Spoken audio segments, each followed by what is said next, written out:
My son-in-law forgot his phone at my house. It rang, and on the screen appeared a photo of my wife, who had passed away 10 years ago.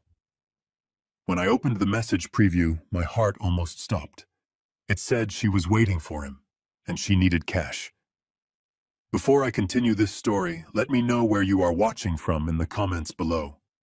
Hit like and subscribe if you have ever had to stand up to family who underestimated your worth. I am Thomas Bennett, 72 years old. I spent 40 years of my life as a structural engineer in Chicago, calculating load-bearing walls and wind resistance for skyscrapers. I know how to spot a crack in the foundation before the building collapses. And looking across the dinner table that Sunday evening, I saw a massive crack sitting right in front of me wearing a designer suit he could not afford. His name was Jason. The air in my dining room was so thick, you could cut it with a knife. The pot roast my housekeeper Marta had prepared was getting cold, and my daughter Emily was staring at her plate, pushing peas around with a fork. She looked tired. At 34, she should have been glowing. But ever since she married Jason, she looked like a shadow of the vibrant girl I raised. Jason cleared his throat, adjusting his silk tie. He had that salesman smile plastered on his face, the one that didn't reach his eyes. He tapped his fingers on the mahogany table. "So," Thomas Jason said, leaning forward, "what do you think the crypto mining initiative is foolproof? We are talking about a 300% return in the first quarter. I just need the seed capital, $500,000. It is a drop in the bucket for a man of your stature." I picked up my wineglass and took a slow sip. I looked him dead in the eye. "I did not build my wealth by throwing money into invisible coins, Jason. I built it on steel concrete and contracts. Real things. Things you can touch." Jason's smile twitched. "Come on, Thomas. Don't be a dinosaur. This is the future. Emily and I, we want to build something. We want to be independent." I glanced at my daughter. She finally looked up, her eyes pleading. "Dad, please. Jason has worked so hard on this pitch. He just needs a chance." It broke my heart. Emily was smart, but she was fragile. When her mother, my Catherine, died in that car accident 10 years ago, Emily fell apart. She needed someone to lean on. Unfortunately, she leaned on Jason, the man who saw her not as a partner, but as a payday. I set my glass down. The sound echoed in the silent room. "No." Jason blinked as if he hadn't heard me correctly. "Excuse me," I said. "No, Jason. I am not giving you $500,000. If you want to invest, use your own money. Or better yet, get a job that pays a steady salary instead of chasing get-rich-quick schemes." The silence that followed was deafening. I saw the rage flash behind Jason's eyes. It was quick, like a snake striking, but I saw it. He stood up abruptly, his chair scraping loudly against the floor. "You just don't get it, do you?" He spat out, his voice shaking with suppressed anger. "You are so stuck in the past, you can't see an opportunity when it is staring you in the face. You think you are protecting Emily, but you are just holding us back." "Jason," Emily cried out, reaching for his hand, but he pulled away. "I need a smoke," he muttered. He turned and stormed out toward the patio door, sliding it open with enough force that I thought the glass might shatter. He stepped out into the cool Chicago night, leaving the door slightly ajar. I sighed, rubbing my temples. Emily began to sob quietly. "Dad, why do you have to be so hard on him?" "He is trying. He is using you, Emily," I wanted to say. But I didn't. I just shook my head. That was when I heard the vibration. Jason had left his phone on the table right next to the untouched pot roast. It buzzed against the hardwood, demanding attention. I usually would have ignored it. I respect privacy. But then the screen lit up. I froze. I felt the blood drain from my face, leaving me cold and dizzy. I was not looking at a generic wallpaper. I was looking at Catherine, my wife. But it was not just any photo. It was a picture of her standing by the railing of a boat, wearing a blue sundress, her hair blowing in the wind, laughing at something I had said. I knew exactly when that photo was taken. It was our 30th wedding anniversary. Lake Geneva. I remembered taking the camera out. I remembered telling her she looked more beautiful than the day I married her. That photo was on my digital camera. It was stored on a hard drive in my fireproof safe in the basement. I had never posted it on Facebook. I had never sent it to Emily. It was my private memory. So why was it glowing on my son-in-law's phone screen? I reached out my hand, trembling slightly, and tilted the phone toward me. It was a notification from a messaging app. The sender's name was simply K. And then I read the message preview. M dangdoi an ochoku, mang teo tin mat. Konbe Emily bat do ngingo roy. Wait, let me translate what my brain processed in that second. The text was in English, but my mind was spinning. The text actually read, "Waiting for you at the usual spot." Bring cash. Emily is getting suspicious. The world seemed to tilt on its axis. My dead wife was texting my son-in-law. She was asking for money, and she was talking about our daughter as if she were a threat. I am a logical man. I don't believe in ghosts. I believe in data. And the data in front of me screamed that something sick was happening. My shock turned into something else, something cold and hard. It was the same feeling I used to get when I walked onto a construction site and saw a contractor cutting corners on safety. It was the feeling of imminent danger. I did not scream. I did not call Emily over to look. If I showed her now, she would panic. She would ask Jason, and he would spin some lie. I needed evidence. I reached into my pocket and pulled out my own phone. I unlocked it, opened the camera app, and hovered it over Jason's screen. The focus square turned yellow. Click. I took one photo, then another just to be safe. I captured the photo of Catherine, the timestamp, and that damnable message. As soon as I slipped my phone back into my pocket, the patio door slid open. Jason walked back in. The smell of mints couldn't quite mask the faint scent of cigarettes. He looked composed again, his mask back in place. He walked toward the table, his eyes darting immediately to his phone. He saw me staring at him. He saw the way I was sitting rigid, my hands clenched on the table. He sensed something was wrong. He snatched his phone up quickly, shoving it into his pocket. "Sorry about that," he said, his voice smooth but tight. "Just needed some fresh air." "Stress, you know." Emily was wiping her eyes with a napkin. I stayed silent. I watched him. I watched the way he wouldn't meet my gaze. I watched the way his hand lingered over the pocket where the phone was. I stood up slowly. My joints popped. I felt every day of my 72 years, but I also felt a surge of adrenaline I hadn't felt in a decade. "You should go," I said. My voice was low, devoid of any warmth. Jason blinked, surprised by the sudden dismissal. "What?" "We haven't even finished dinner." I said, "Go. Take Emily and go home." "Dad?" Emily asked, her voice trembling. I looked at Jason. I didn't blink. I wanted him to see it. I wanted him to see that I knew. "Tell me, Jason," I said, leaning in close enough to smell the cheap cologne he wore to cover the stench of his lies. "Did my wife just call you?" Jason's face went pale. Not just white, but a sickly grayish color. His mouth opened, but no sound came out. For a split second, the mask slipped, and I saw pure terror. Then he laughed. A nervous, high-pitched sound. "What, Thomas, that is not funny. Catherine has been gone for 10 years. You are tired. You are imagining things." He grabbed Emily's arm a little too roughly. "Come on, Em. Your dad is clearly not himself tonight. We are leaving."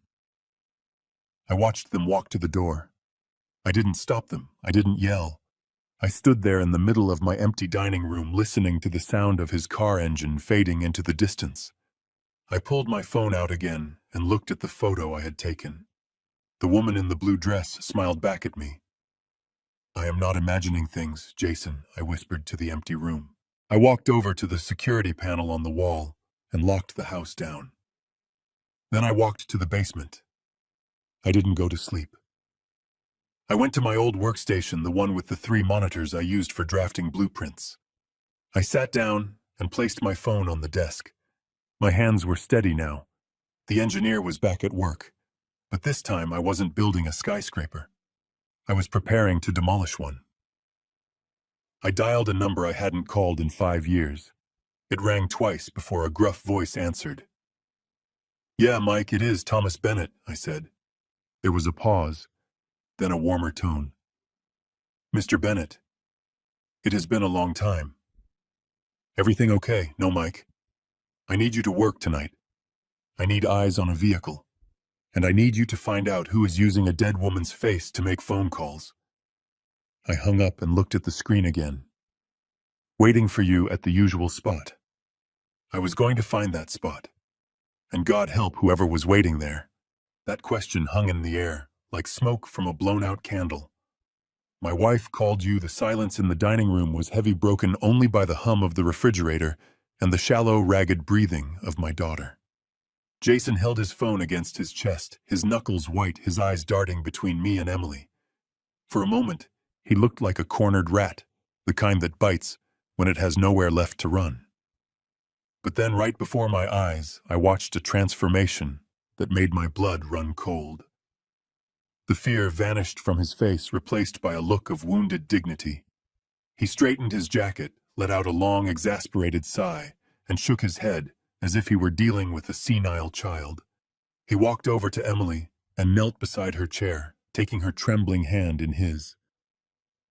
"Honey, I am so sorry," Jason said, his voice dripping with a sickly sweetness that made my stomach turn. "I did not want you to find out this way. It was supposed to be a surprise for your birthday next week." Emily looked up and her eyes red and swollen. "What are you talking about?" "Jason. Why was Mom's picture on your phone?" Jason looked up at me with a mix of pity and defiance before turning his attention back to my daughter. He pulled his phone out slowly, unlocking it with a deliberate calmness. "It is called Project Minimazini," he said softly. "It is a new AI service barely out of beta testing. Grief tech. I have been working with a developer friend of mine for months on this." I stood there, my arms crossed, listening to the live form in real time. Grief tech. It sounded exactly like the kind of buzzword nonsense he always pitched. "Go on," I said, my voice flat. "Explain to me how an app sends a text message from a dead woman asking for cash." Jason didn't even flinch. He kept his eyes locked on Emily, ignoring me completely. I know how much you have been struggling lately. I know how much you miss her voice. This app, it takes old photos and videos, analyzes them, and creates a digital persona. I scanned that photo from one of your dad's old albums in the study a few months ago when we were visiting. I wanted to give you the chance to talk to her again, to hear her tell you she loves you one more time. I watched Emily's face crumble. The skepticism washed away, replaced by a desperate, heartbreaking hope. You did that for me," she whispered. "I did," Jason said, squeezing her hand. "I wanted to give you the one thing money cannot buy." I felt a surge of rage so hot, it almost blinded me. He was using my dead wife, using Emily's trauma to cover his tracks. I slammed my hand down on the table, making the silverware jump. "Stop it," I growled. "Do not lie to her." "And the text message, Jason, the part about the usual spot, the part about bringing cash, is your AI ghost running an extortion racket." Now Jason finally stood up and faced me. He looked calm, almost bored. "That is just a glitch, Thomas. It is a beta app. The developers are based overseas. The translation software is garbage. The notification was supposed to say that the subscription renewal is due. Cash is just a bad translation for payment. And usual spot refers to the server access point. I was getting ready to pay the premium fee so it would be ready for Emily's birthday." He turned back to Emily, his face the picture of sincerity. "I got the notification during dinner and panicked. I didn't want the surprise to be ruined. That is why I went outside. I was trying to fix the billing issue so it would be perfect for you. It was a masterclass in manipulation. It was a lie so audacious, so detailed, and so perfectly targeted at Emily's weak points that it was almost bulletproof. He had taken a moment of horror and twisted it into an act of romantic devotion. And it worked. Emily burst into fresh tears, but these were not tears of fear. They were tears of gratitude. She threw her arms around Jason's neck, burying her face in his shoulder. "Oh, Jason," she sobbed. "I am so sorry. I love you so much. Thank you." I stood there isolated on the other side of the table. I was the villain now. I could see it in the way Emily looked at me over Jason's shoulder. Her eyes were hard, accusing. "Dad, how could you?" She said, her voice shaking with anger. "He tries to do something beautiful for me, something to help me heal. And you treat him like a criminal. You are so paranoid. You are so bitter." Emily listened to me. I started taking a step forward. "No," she shouted, pulling away from Jason to point a finger at me. "You have always hated him. You think no one is good enough for this family. You think because you have money you can control everyone. Well, you can't control this. You just ruined the only good thing that has happened to me in months." Her words hit me like physical blows. I looked at Jason. He was stroking her hair, comforting her, but over the top of her head, his eyes met mine. There was a smirk there, a tiny, imperceptible curl of the lip that said, "I won." I knew in that moment that if I pushed harder, I would lose her. If I demanded he show me the app, if I accused him of lying again, Emily would cut me off completely. And if she cut me off, I couldn't protect her. I had to swallow the bile rising in my throat. I had to retreat to fight another day. I took a deep breath, forcing my shoulders to relax. I lowered my eyes to the floor. "I am sorry I lied." The words tasted like ash. I didn't know. I overreacted. You know how protective I am of your mother's memory." Emily sniffled, wiping her eyes. "It is not just about Mom, Dad. It is about you respecting my husband." "I understand," I said quietly. "I am tired. Maybe it is best if we call it a night." Jason nodded, the benevolent victor. "Come on, Em. Let's get you home. You need to rest." I watched them gather their coats. I watched Jason guide her toward the door, his hand resting possessively on the small of her back. He didn't look at me again. He didn't have to. He had played his hand perfectly. When the front door closed, the house fell into a heavy, suffocating silence. I locked the deadbolt. I turned off the porch light. I stood in the darkness of the hallway for a long time, listening to the ticking of the grandfather clock. My heart was still pounding, but my mind was clear. Coldly, brutally clear. I walked back to the dining room table. The smell of Jason's cologne still lingered in the air. I picked up my phone and looked at the photo I had taken of his screen. Grief tech. Subscription errors. Bad translations. It was a brilliant story. Plausible enough to fool a grieving woman who wanted desperately to believe in magic. But it had one fatal flaw. A flaw that a structural engineer notices, but a con artist misses. Apps live on smartphones. Apps use data. Apps send notifications through the operating system. But when I had looked at the phone in the garden before he snatched it away, I had seen the icon.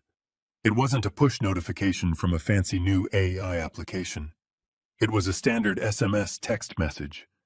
And more importantly, AI bots live on servers. They don't have physical bodies. They don't need to meet at a usual spot.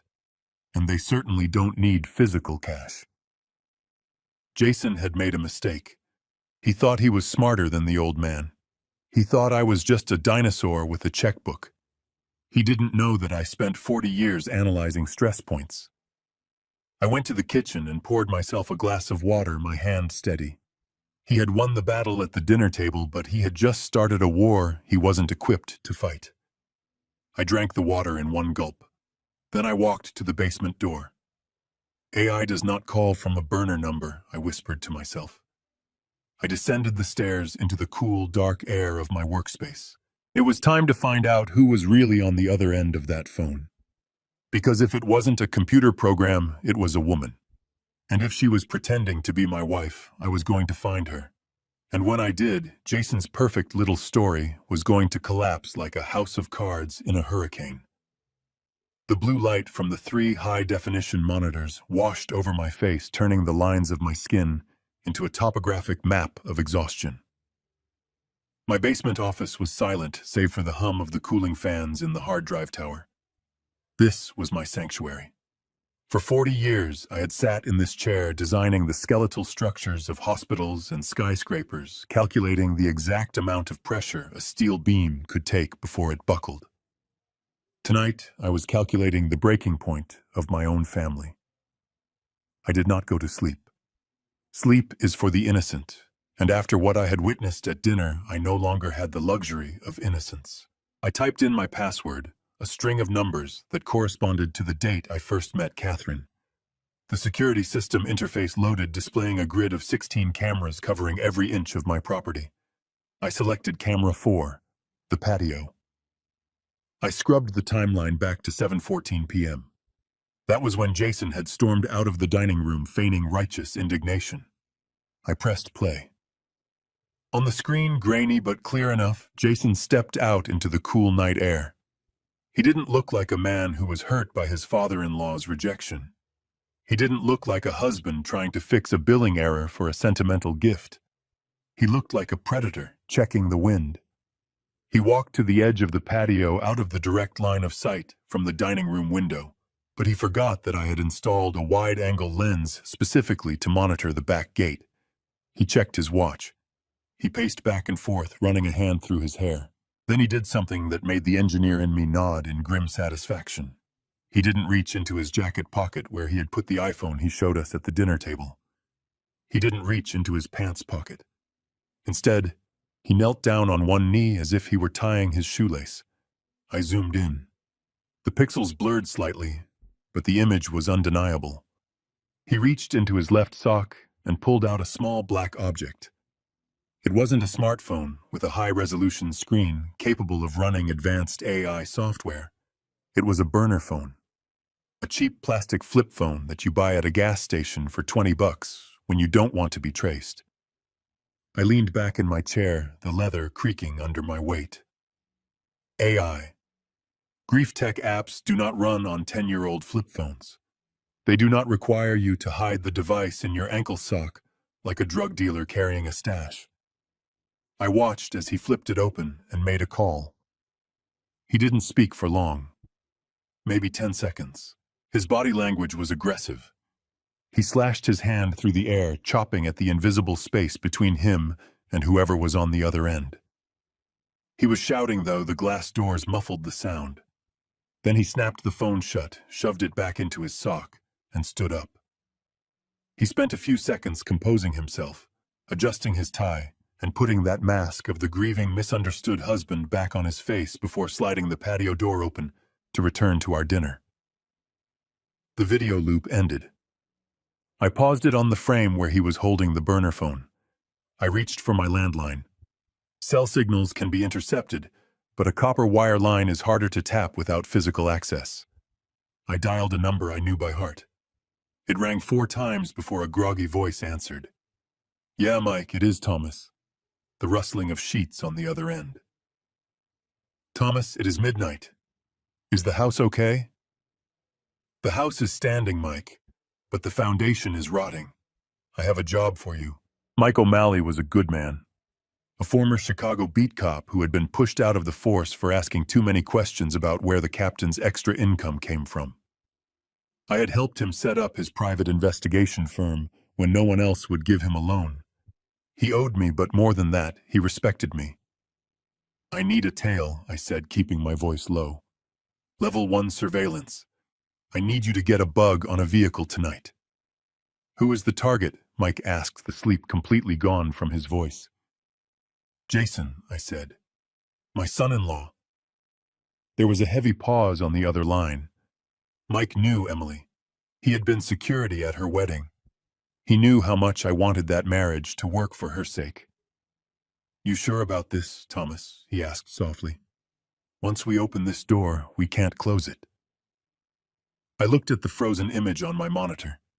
The burner phone in Jason's hand looked like a weapon. He is communicating with someone using a burner mic. He is asking for cash, and he is using Catherine's memory to manipulate Emily. I am not just sure. I am late. I gave him the description of Jason's car, a leased Mercedes that I was secretly paying the insurance on.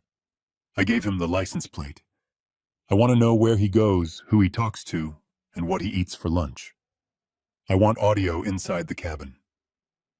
"Can you get into the car tonight? If it is parked in his driveway, I can pop the lock in 30 seconds, Mike assured me. I will plant a transmitter under the steering column. You will be able to hear him breathe. Do it, I said. And Mike, be careful. I don't think he is working alone. I hung up the phone and stared at the dark screen of the powered-down monitor next to the active one. The reflection of my own face stared back at me. Old, tired, but eyes burning with a cold fire. My mind drifted back. It does that more often these days. It drifted back 10 years to a steakhouse in downtown Chicago. It was the first time Emily had brought Jason to meet us. He was charming then, too. He had ordered the most expensive bottle of wine on the menu without asking, assuming I was paying. He told stories about his time on Wall Street, about deals that were just about to close, about how he was going to revolutionize the fintech industry. Emily was beaming, clutching his arm like he was a prize she had won at a fair. But Catherine, my Catherine. She sat next to me, sipping her water, her beautiful face unreadable to anyone but me. Under the table, her hand found my knee. She squeezed it. Hard. 2 short squeezes. That was our signal. It meant danger. On the drive home that night, while Emily was texting Jason from the back seat, Catherine had turned to me. Her voice was a whisper so Emily wouldn't hear.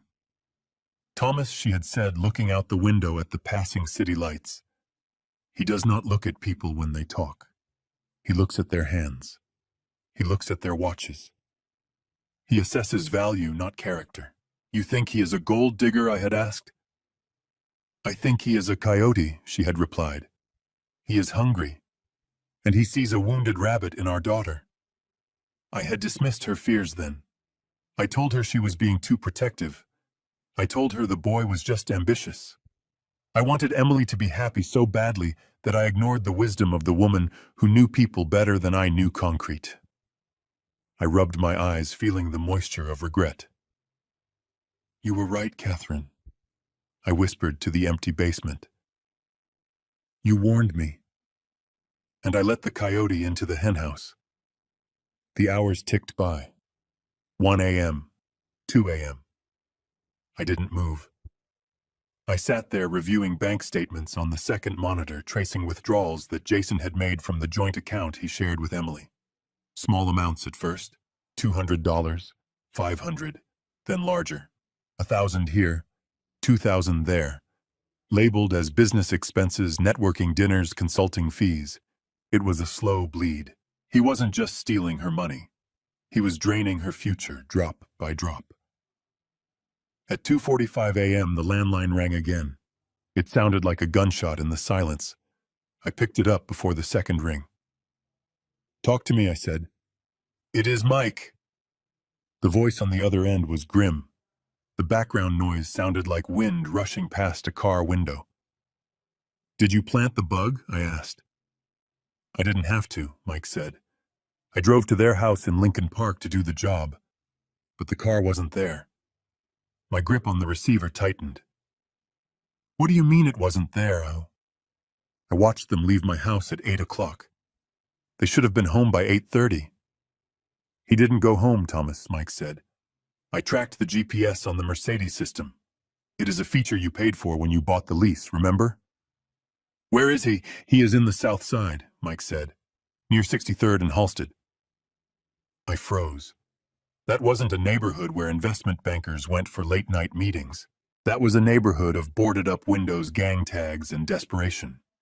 It was a place where a Mercedes parked on the street was an invitation to a carjacking. Is he moving? No.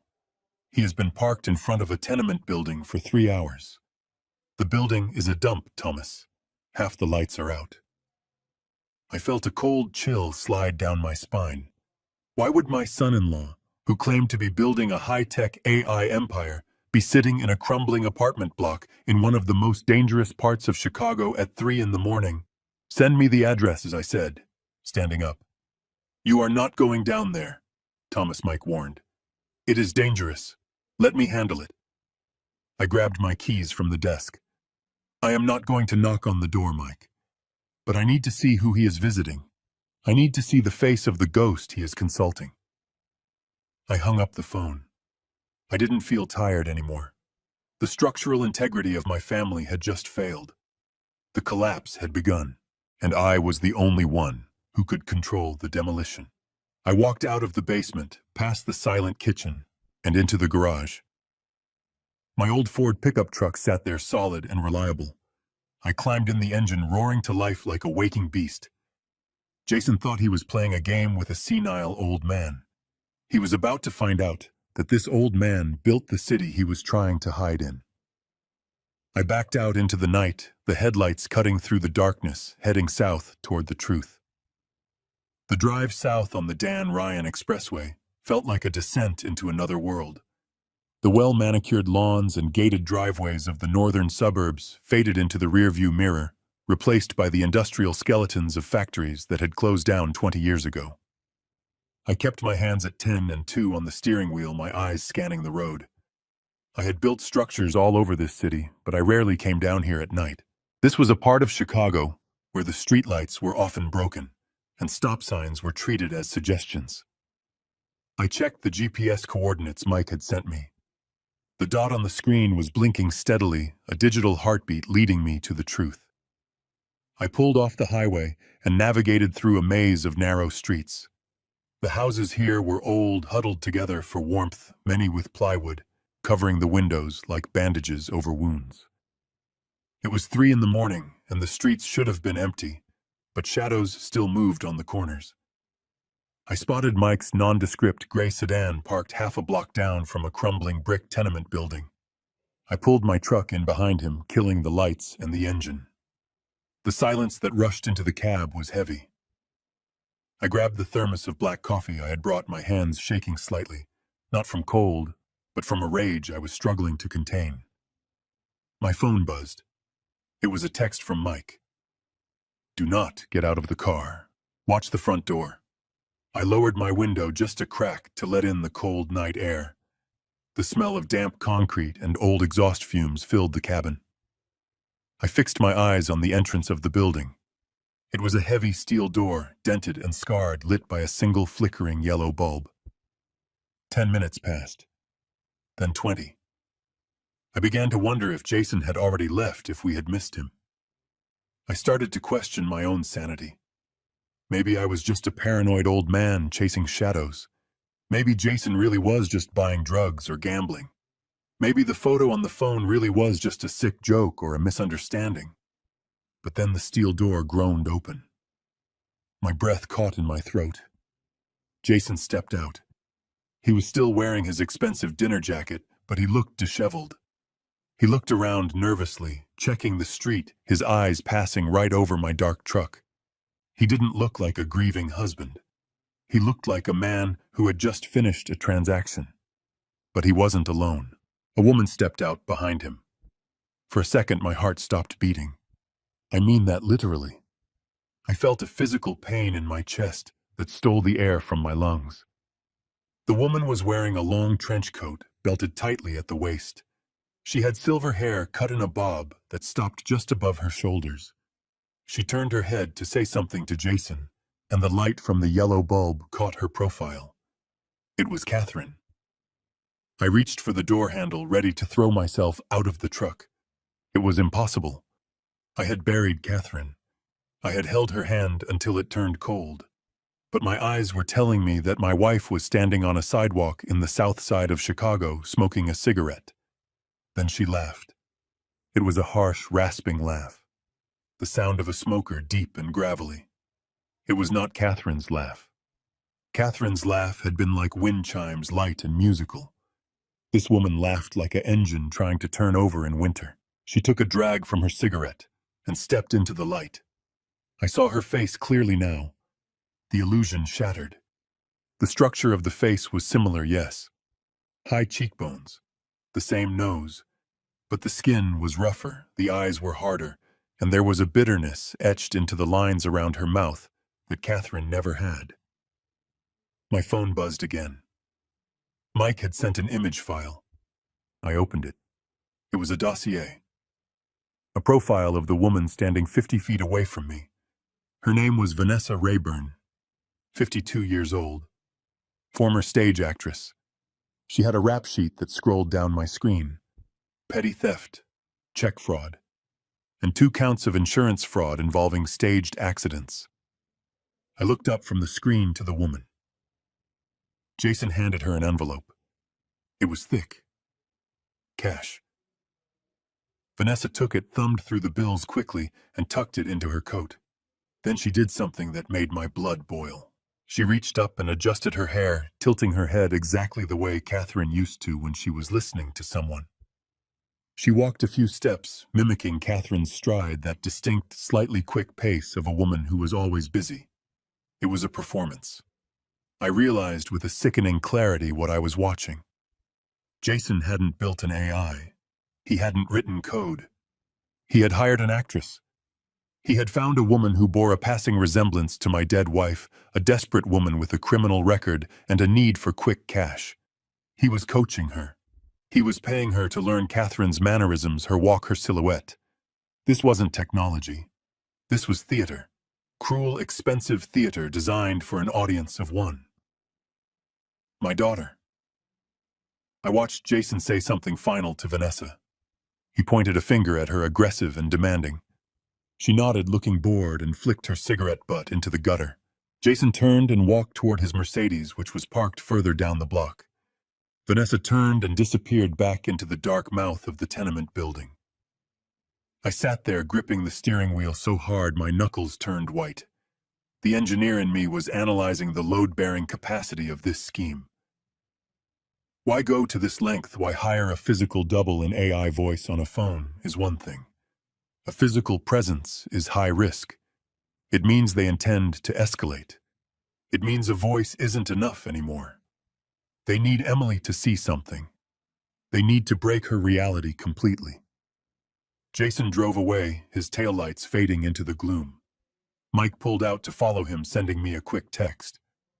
I have got him. Go home, Thomas. But I couldn't go home. I couldn't just go back to my empty house and sleep while this charade played out. I sat there for another hour, staring at the door where the imposter lived. I memorized the address. I memorized the layout of the street. I was already calculating the next step. I was about to start the engine when my phone rang. It was 3:12 a.m. The screen lit up with Emily's name. A cold dread washed over me. I knew instinctively that this wasn't a casual call. I swiped to answer, bringing the phone to my ear. Emily. Dad. Her voice was a whisper, a terrified, broken sound that scraped against my soul. Dad. Are you awake? I am here, honey. I am awake. What is wrong? I don't know what to do, she stammered. Her breathing was fast and shallow, the sound of a panic attack in full swing. I locked myself in the bedroom. Jason isn't home. He said he had to go to the office for an emergency. I closed my eyes. He wasn't at the office. He was driving away from a drug deal with a ghost. Emily, listen to me. You are safe. The doors are locked. No, Dad, she sobbed, and the sound was so full of pure, primal fear that it made the hair on my arms stand up. The doors are locked. But she is inside. Who is inside, Emily, Mom? She whispered. The word hung in the silence of the truck cabin. Dad. I heard her.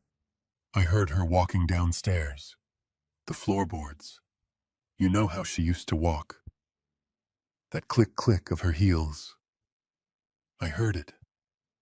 And then, she paused, choking on a sob. And then what, Emily? I opened the door. Just a crack, Dad. I looked down into the hallway. The lights were off, but the moonlight was coming through the window. She was standing at the bottom of the stairs. My grip on the phone tightened. I knew exactly who was standing at the bottom of the stairs. I knew exactly how much Jason had paid her to be there. She was wearing her blue dress, Dad, Emily cried. The one she was buried in. She looked up at me. She didn't have a face, Dad. It was just shadow. But she pointed at me.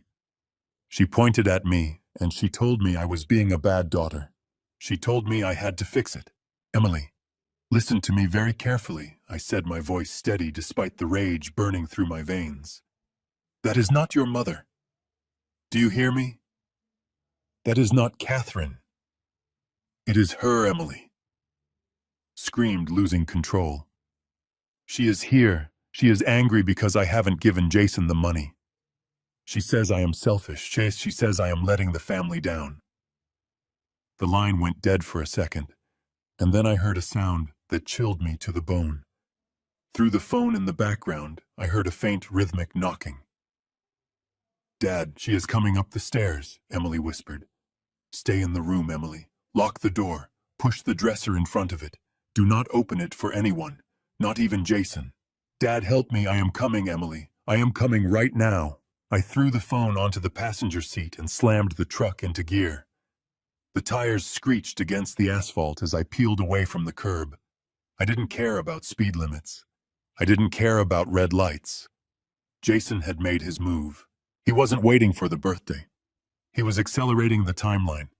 He was terrorizing my daughter in her own home using a paid actress to drive her into a psychological breakdown so she would sign over her assets. It was a brilliant evil plan. But he had made one miscalculation. He thought he was dealing with a ghost story. He didn't realize he had just declared war on a man who knew how to bring down the whole house. I pressed the gas pedal to the floor, the engine roaring as I raced toward the highway. I wasn't an engineer anymore. Tonight, I was a father coming to kill a monster. I slammed the truck into park before the wheels even stopped rolling. I did not bother with the driveway. I tore across the manicured lawn. Jason was so proud of the tires leaving deep, muddy scars in the perfect green grass. The front door of the house was wide open, swinging slightly in the wind like a gaping mouth. Inside, the house was dark.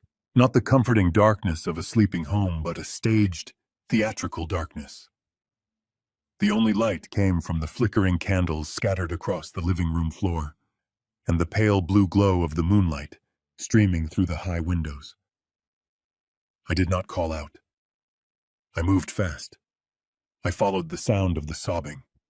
It was a raw, guttural sound that no father should ever have to hear coming from his child. I found them in the master bedroom. Emily was not on the bed. She was pushed into the corner of the room, wedged between the heavy oak wardrobe and the wall, as if she were trying to merge with the plaster. Her knees were pulled up to her chest, her hands clawing at her hair. She was rocking back and forth, her eyes wide and unseeing, fixed on a spot in the center of the room that was completely empty. Jason was there, of course. He was kneeling beside her, his arms wrapped around her shoulders. To an outsider, it would have looked like a tender scene, a loving husband comforting his terrified wife. But I was not an outsider. I was an engineer who knew how to spot stress fractures, and I saw the way his fingers were digging into her arm. He was not holding her. He was restraining her. He looked up when I entered, his face a perfect mask of exhaustion and worry. "Thank God you are here, Thomas," he said, his voice dropping to a harsh whisper. "She is having a complete break. I can't get her to calm down." I ignored him. I dropped to my knees on the other side of Emily. "Emily," I said softly, "I am here. Dad is here. Look at me." She did not look at me. She pointed a trembling finger at the empty space in the center of the room. "She is still there, Dad," Emily whispered, her teeth chattering. "Can't you see her? She is standing right there. She is wearing the blue dress, the one with the blood on it. There was no one there. But the air in the room was freezing. The window was open. And then I saw it. Movement. Just a flicker of shadow in the hallway mirror that reflected the kitchen downstairs. I saw the back door ease shut. I saw the hem of a beige trench coat disappear into the night. Vanessa. Jason had timed it perfectly. He had kept the actress here just long enough to shatter Emily's mind and signaled her to leave the second he heard my truck engine. He caught me looking at the door.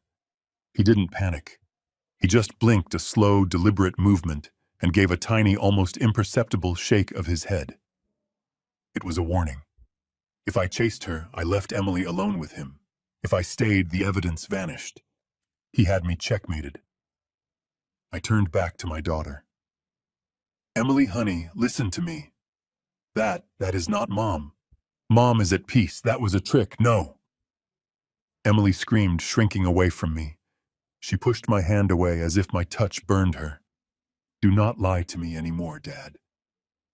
She told me everything. What did she tell you? I asked, feeling a cold pit open in my stomach. Jason tightened his grip on her, pulling her closer to him. Shh, baby, don't say it. You are upset.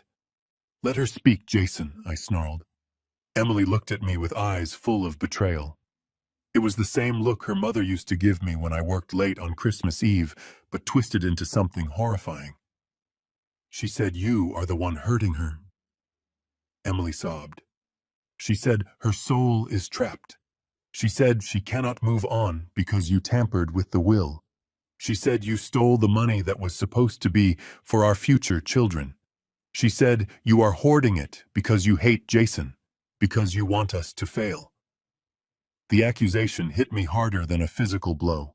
It was so precise. It targeted my deepest insecurity that I was a cold, distant provider and weaponized it. I never touched the will, Emily, I said, my voice shaking. Everything I have is for you. Liar, she shrieked. She said the only way to free her is for me to take control. I have to make it right. I have to sign the papers. If I don't, she will haunt this house forever. She said she is cold, Dad. She said she is so cold because of you. She buried her face in Jason's chest, wailing. Jason looked at me over her trembling body. His face was tragic, but his eyes were dancing with triumph. He stroked her hair, making soothing, shushing noises. You see what I am dealing with, Jason said quietly. She has been like this for hours. Hallucinating, paranoia. It is exactly what Dr. Evans warned us about. Dr. Evans, I asked. The name sounded familiar. Then I remembered. A psychiatrist Jason played golf with. A man who had lost his license in Florida for overprescribing opioids before moving to Chicago. Yes, Jason continued, his voice smooth as silk. I called him when this started. He said this is a classic psychotic break induced by financial stress. Emily feels powerless, Thomas. She feels like a child in your shadow. Her subconscious is projecting that fear as her mother. He paused, waiting for the words to sink in. Dr. Evans suggests we need to remove the trigger immediately, Jason said. We need to show her subconscious that she is in control. And how do you propose we do that? I asked, standing up slowly. My knees cracked. I felt every year of my age, but my mind was sharpening into a blade. Jason reached into his jacket pocket. He pulled out a folded document. It was thick. Legal paper. I had my lawyer draw this up just in case, Jason said.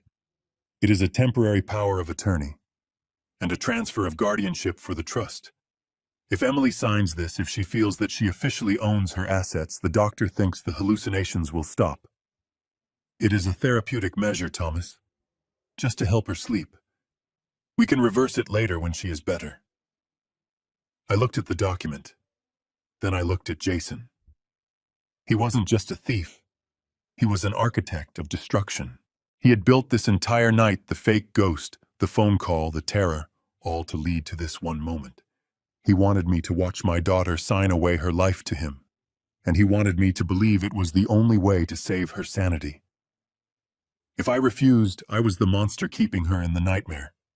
If I agreed, I handed him $18 million and the power to lock her away in an institution whenever he pleased. Emily looked up at me, tear-stained and broken. "Please, Dad," she whispered. "Just let me sign it. I want Mommy to go away. I want her to stop screaming." I looked at the pen in Jason's hand. It was poised ready. I knew I could not fight him with logic. Not here.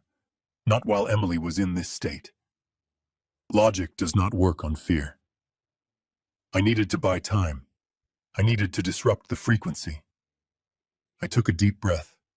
I let my shoulders slump. I made myself look smaller, older, defeated. "Let me see the papers," I said softly. Jason's eyes widened slightly. He hadn't expected me to fold so fast. He held the document out. I took it. I pretended to read the first page. My mind was racing, calculating the structural weakness of the room, the position of the exits, the location of my phone. "You are right, Jason," I said. "She needs peace." "Exactly." Jason smiled. "It is for the best." But I added, pausing. "This document requires a witness, a notary." "You know that, Jason. Without a notary, the bank won't accept it. And it is 3 a.m. Jason's smile faltered. "I have a guy," he said quickly. "He is on his way." "Of course you do," I thought. "Then we wait," I said, sitting down in the armchair in the corner. "I am not leaving her, Jason. If you want her to sign, we do it properly. But until your notary gets here, nobody signs anything." I crossed my legs. I settled in. I saw the frustration flicker in Jason's eyes. He wanted it done now in the heat of the hysteria. Delay was his enemy. Adrenaline fades. Fear becomes exhaustion. I looked at my watch. I wasn't waiting for a notary. I was waiting for the sun to rise. Because ghosts have a harder time operating in the daylight. And I was waiting for the text message I had secretly sent to Mike while I was walking up the stairs. The text had 3 words: "Bring the audio." Jason thought he had trapped me in a corner. He didn't realize I was just inspecting the walls for the demolition charges. I walked out of my daughter's house and the heavy oak door clicked shut behind me. It sounded like the lock of a prison cell. I stood on the porch for a moment, listening to the silence of the night. The screaming had stopped. The house was dark again. To anyone passing by, it was just another quiet, affluent home in the suburbs. But I knew better. I knew there was a monster inside, and I had just left my only child alone with him. I wanted to turn back. Every instinct in my body screamed at me to kick down the door and drag Emily out by force. But I stopped myself. I am an engineer. I know that if you apply force to a structure that is already compromising, you do not fix it. You cause a collapse. Emily was fragile. If I dragged her out now, she would hate me. She would run back to him the first chance she got, convinced that I was the villain and he was the savior. No. I needed to dismantle the foundation of Jason's control. And to do that, I needed to know exactly what kind of weight was crushing him. I got into my truck. My hands were steady on the wheel, but my jaw was clenched so tight my teeth ached. I drove home in silence. I did not speed. I drove with the cold, mechanical precision of a man on a mission. When I got back to my house, I went straight to the basement. I poured the cold coffee down the sink and opened a bottle of bourbon. I poured 2 fingers, drank it neat, and felt the burn settle in my chest. Then I sat down at my workstation. The screens flickered to life. The blue light washed over my hands. Jason thought he was smart. He thought because he wore Italian suits and used buzzwords like blockchain and leverage that he was sophisticated. But he was a tourist in the world of money. I have been navigating these waters for 40 years. I know that money always leaves a trail. It is like water. It flows at pools, and if you look hard enough, you can find the leak. I pulled up the credit report I had started running earlier. It was a standard consumer report. Clean. A few late payments on a credit card, a car lease. Nothing that explained the desperation I saw in his eyes. Nothing that explained hiring an actress to impersonate a ghost. I needed to go deeper.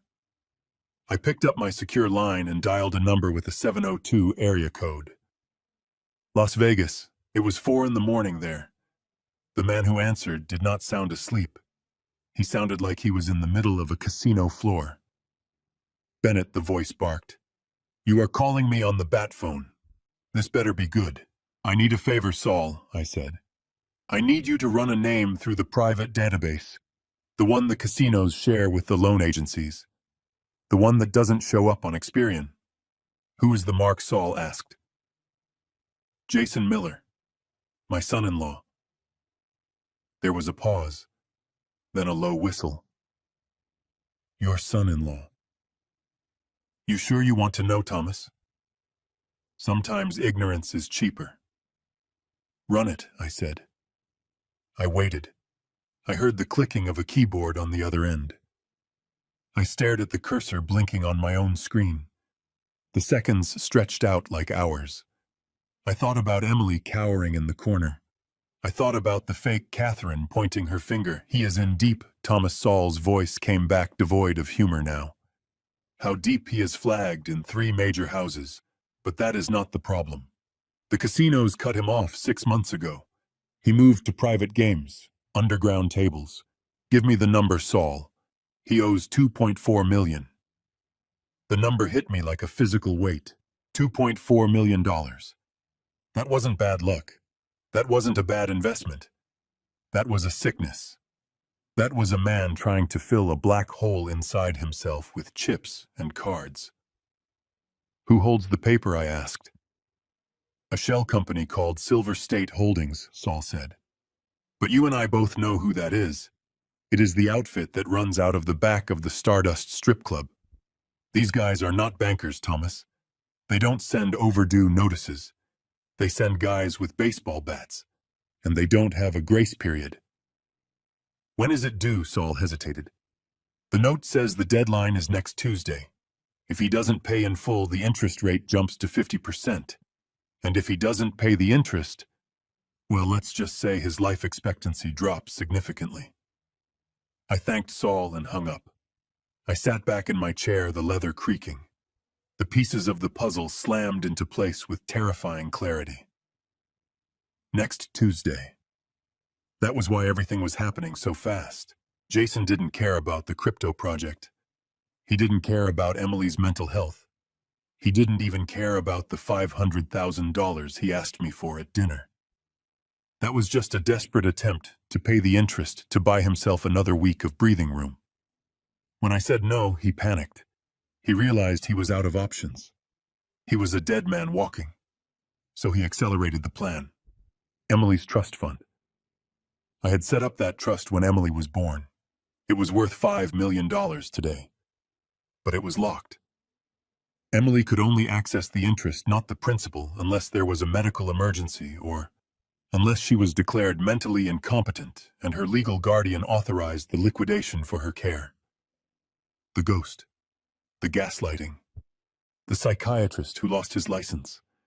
The power of attorney document he tried to force her to sign tonight. It was all a play for the principal. He needed to break Emily's mind so he could legally steal her $5 million.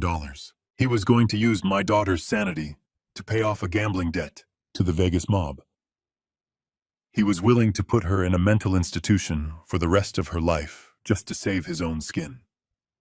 A cold fury rose in me, colder than the Chicago wind outside. This wasn't just a bad marriage anymore. This was a hostage situation. And the ransom was my daughter's life. I looked at the date on my computer. It was Friday morning. He had 4 days. 4 days before the sharks came for him. And in those 4 days, he would be the most dangerous thing on earth. A desperate animal will chew through its own leg to escape a trap. Jason would chew through Emily. I started typing. I needed to build a dossier. I needed proof of the debt. I needed the connection to the actress. I needed to link the psychiatrist to the scheme. I was going to bury him under a mountain of evidence so heavy he would never see daylight again. I was so focused on the screen that I didn't hear the car pull up outside. I didn't hear the footsteps on the pavement. The first thing I heard was the shattering of glass. It was an explosion of sound in the quiet house. Something heavy crashed through the large bay window of my living room upstairs. The security alarm started blaring instantly, a piercing siren that pulsed through the floorboards. I didn't freeze. I grabbed the baseball bat I kept under my desk and ran up the stairs. The living room was covered in shards of glass.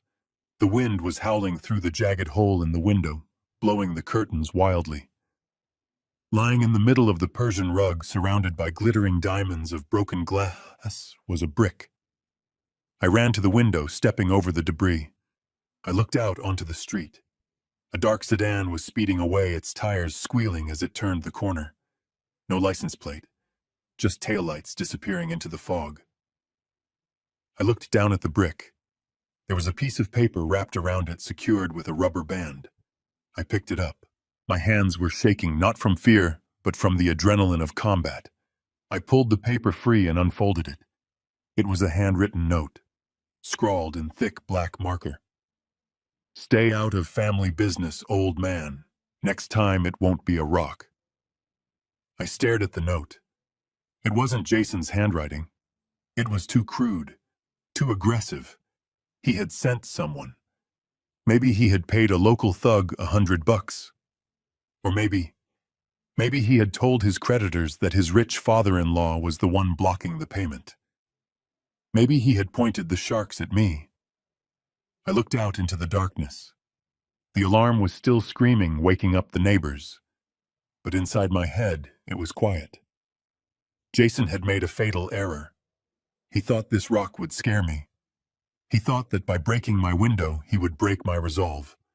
He thought I was just a retired engineer who would retreat to his safe room and call 911. He forgot what I used to do for a living. I dealt with forces of nature. I dealt with gravity, wind, and pressure. I knew that when a structure is attacked, you don't abandon it. You reinforce it. I crumpled the note in my fist. "You want to make this a street fight, Jason?" I whispered to the empty street. "Fine." I walked over to the security panel and punched in the code to silence the alarm. The sudden quiet was heavy. I looked at the hole in my house.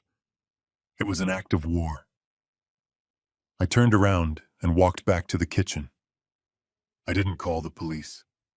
The police would take a report. They would file it. They would tell me to get a restraining order. A piece of paper wouldn't stop a man who owed $2 million to the mob. I needed something stronger than the law. I picked up my phone and dialed Saul back. "I need another favor," I said when he answered. "You are racking up a tab, Thomas." "I need to buy a debt," I said. Silence on the other end.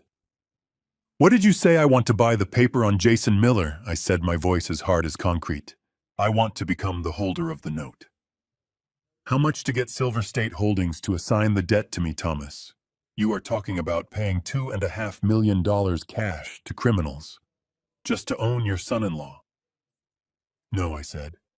"Not to own him. To finish him. Make the call, Saul. Tell them the money will be wired by noon." I hung up the phone. I looked at the brick on the floor. I wasn't the prey anymore. I was the hunter. And on Tuesday, when the bill came due, Jason wasn't going to face a thug with a baseball bat. He was going to face me. I did not go to the high-rise apartment where my son was hiding, nor did I drive to the corporate offices where the board of directors was waiting for my resignation. Instead, I drove my old sedan to the south side of the city, to a neighborhood where the streetlights flickered and the potholes were deep enough to swallow a tire. I was looking for the Neon Lounge, a dive bar that smelled of stale beer, regret, and bad decisions. I knew this was where Vanessa spent her evenings, when she wasn't whispering poison into my son's ear. I wasn't there to fight. I was there to offer a lifeline, though I knew deep down she probably wouldn't take it. I parked the car under a broken light and walked inside. The air was thick with smoke and the sound of a jukebox playing a song about lost love that no one was listening to. I spotted her immediately, in a booth at the back. She was wearing a red dress that was too expensive for this place, laughing loudly at something a man in a leather jacket was saying. When she saw me approaching her, laughter died in her throat. She whispered something to the man, and he slid out of the booth, giving me a hard look, before disappearing toward the bar. I sat down opposite her. The vinyl seat was cracked and sticky. Vanessa lit a cigarette, blowing the smoke directly into my face. She didn't look scared. She looked bored, arrogant, like a woman who believes she holds all the cards. She asked me what I was doing there, her voice dripping with that same condescension I had heard too many times from my own son. She called me Thomas, dropping the Mr. stripping away any pretense of respect. I didn't answer her immediately. I placed a small silver suitcase on the table between us. It was heavy. I unlocked the latches with a loud click that cut through the ambient noise of the bar. I opened the lid just enough for her to see the stacks of bills inside. Her eyes widened, the boredom vanishing, instantly replaced by a hunger so raw it was almost painful to watch. I told her there was $50,000 in that case. Cash. Untraceable. I told her it was enough to pay off her credit card debts, enough to get a fresh start in another city, enough to walk away from Jason and this mess before the walls came crumbling down. I watched her face carefully. For a second, I saw hesitation. I saw the part of her that was tired of running, tired of the schemes. But then a slow, cruel smile spread across her lips. She reached out and closed the lid of the suitcase, pushing it back toward me. She took a long drag of her cigarette and leaned in close. She told me that 50,000 was an insult. She said my son, my foolish and ambitious Jason, had promised her $500,000. She said it with such certainty, such conviction. She told me that once their plan went through, once they had stripped my company of its assets and sold off the client list, she would be half a millionaire. I felt a wave of pity for her and for Jason. She didn't realize that Jason didn't have $500,000 to give. She didn't realize he was lying to her just as much as he was lying to me. They were two drowning people trying to use each other as a raft. I tried one last time. I spoke softly. I told her that Jason was not going to win. I told her that the money he promised didn't exist. I told her that when the authorities came, Jason would throw her to the wolves to save himself, because that is how he was raised, not by me, but by the entitlement I had failed to curb. I told her this 50,000 was the only real money she was ever going to see from the Vance family. Vanessa laughed. It was a harsh, metallic sound. She picked up her drink, a glass full of cheap vodka and melting ice. She looked at me with eyes that were completely dead to reason. She told me I was old. She said I was a dinosaur who didn't understand how the modern world worked. She said I was weak because I still believed in honor and loyalty. She told me to take my pennies and go buy a burial plot because that was the only piece of real estate I needed to worry about. Then she did it. With a flick of her wrist, she threw the contents of her glass into my face. The alcohol burned my eyes. The ice cubes hit my cheek like small stones. The cold liquid soaked into my shirt, dripping down my collar. The bar went silent. A few patrons turned to watch, waiting for the old man to explode, waiting for a scene. Vanessa sat back, smirking, lighting another cigarette. She told me again, "Old man, don't fight with the kids. You'll only get hurt." I sat there for a moment, letting the liquid drip from my chin. I didn't yell. I didn't overturn the table. I simply took my handkerchief from my pocket and wiped my face. The burning in my eyes subsided, replaced by a clarity as sharp as a diamond. The pity I had felt for her evaporated. The hope that I could save her or save Jason from her influence turned to ash. I had come here as a father and a man of mercy. I was leaving as a CEO and a man of war. I closed the latches of the suitcase. I stood up slowly, straightening my wet jacket. I looked at her, really looked at her one last time. I saw her for what she was. Not a mastermind, not a partner, but a parasite. And you do not negotiate with parasites. You remove them. I told her in a voice so low and steady that she stopped smiling, that I had given her a chance to choose a side. I had given her an exit ramp. I told her that she had made her choice and now she would have to live with the consequences. She tried to laugh it off, tried to maintain that air of superiority, but I saw a flicker of doubt in her eyes as I turned my back on her. She shouted something after me, something about how I was finished, but I kept walking. I walked out of the neon lounge and into the cool night air. The street was empty. My car sat under the broken light, looking tired and worn much like its owner. I got into the driver's seat and locked the doors. I didn't start the engine immediately. I took out my phone. My hand was steady. I dialed the number of my personal attorney, a man named Arthur, who had been with me since the beginning. A man who knew where all the bodies were buried, because he had helped me dig the graves legally, of course. He answered on the second ring, despite the late hour. I didn't waste time with pleasantries. I didn't tell him about the drink in my face or the insult to my age. I simply told him 2 words. Activate Plan B. Arthur didn't ask questions. He didn't ask if I was sure. He knew what Plan B meant. It meant the scorched earth policy. It meant releasing the forensic audits I had been holding back. It meant contacting the fraud division. It meant freezing every asset, every account, every credit card associated with my name, including the ones Jason and Vanessa were using to fund their rebellion. It meant that by tomorrow morning, the $500,000 Vanessa was dreaming of would be nothing more than a fantasy, and the $50,000 she had rejected would seem like a king's ransom. I started the car. The engine roared to life, a strong, reliable sound. I wasn't finished. I wasn't a dinosaur. I was the meteor. And as I drove away from the south side, leaving Vanessa to her cheap vodka and expensive delusions, I felt a cold resolve settle over me. The time for mercy was over. The lesson was about to begin. The envelope arrived by courier at 9 in the morning. It was a thick, heavy package that smelled of official stationery and impending doom. I did not need to open it to know what was inside, but I sat at my desk and sliced the seal with a letter opener anyway. The papers were cold in my hands. It was a petition for an emergency conservatorship. My son Jason, the boy I had taught to ride a bike and tie his shoes, was asking a judge to strip his sister of her basic human rights. I read the affidavit slowly, forcing myself to absorb every poisonous word. Jason had painted a picture of Emily that was unrecognizable to anyone who truly knew her. He claimed she was unstable. He cited instances of paranoia that were actually moments of clarity. He twisted her grief over her mother into a diagnosis of clinical depression with suicidal tendencies.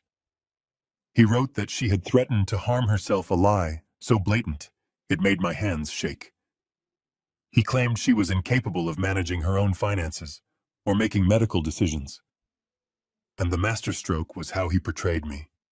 He described me as an enabler, an elderly father suffering from cognitive decline who was exacerbating her condition. My lawyer Arthur was pacing back and forth in my study, his face flushed with anger. He wanted to file a counter-motion immediately. He wanted to storm the courthouse and expose Jason's lies before the ink was dry. He slammed his fist on my desk and told me we could not let this stand. He said if the judge granted this, Jason would have total control. He could institutionalize Emily. He could medicate her into oblivion. He could block me from ever seeing her again. I sat there looking at the signature on the bottom of the page. It was Jason's signature, bold and looping the same way he signed birthday cards. I took a deep breath and told Arthur to sit down. I told him we were not going to file a counter motion. We were not going to appear in court to contest it. We were going to do absolutely nothing. Arthur looked at me as if I had lost my mind. He asked me if I understood the stakes. He asked if I was giving up. I looked him in the eye and told him that I was not giving up. I was giving Jason exactly what he wanted. I was giving him enough rope to hang himself. If we fought him now, it would be a messy domestic dispute. It would be his word against mine. The judge might hesitate, or he might appoint a neutral third party, which would slow everything down. But if we let Jason win, if we let him think he had outsmarted the old man, his arrogance would blind him. He would feel invincible. And an invincible man makes mistakes. An invincible man gets careless. The hearing was scheduled for that afternoon. Since it was an emergency petition, it was ex parte, meaning they didn't even need us there to make a temporary ruling. I stayed home. I sat in my armchair by the window and watched the rain fall, imagining the scene in the courtroom. I could see Jason wearing his best suit, putting on that mask of the concerned, burdened brother.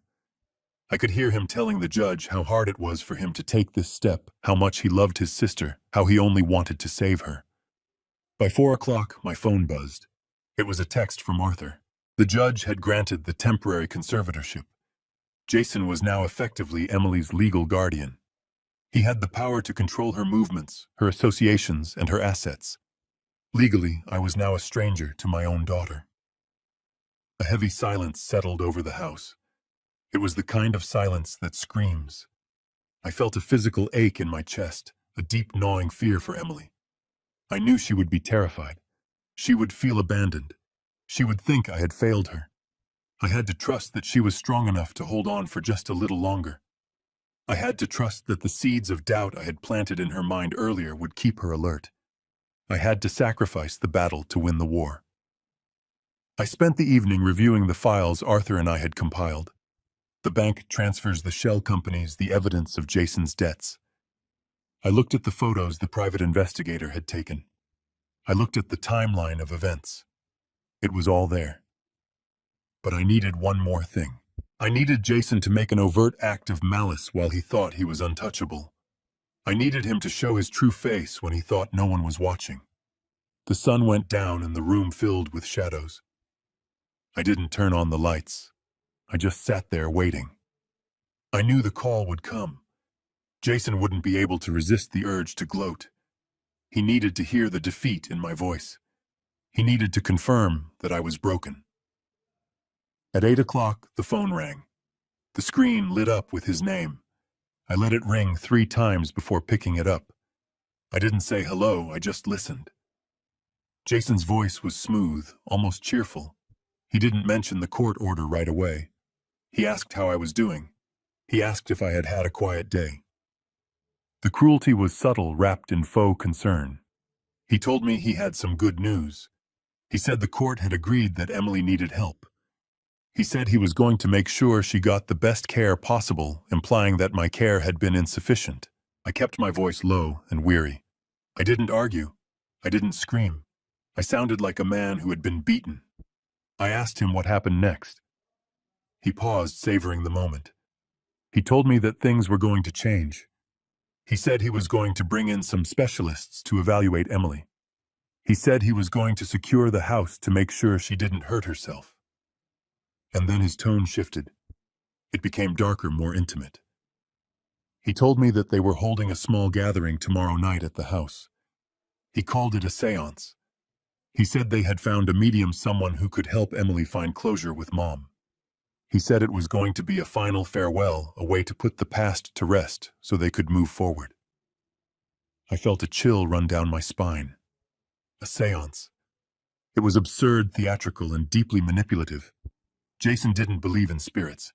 He believed in leverage. He was going to use my wife's memory, the one sacred thing we all shared, to terrorize Emily.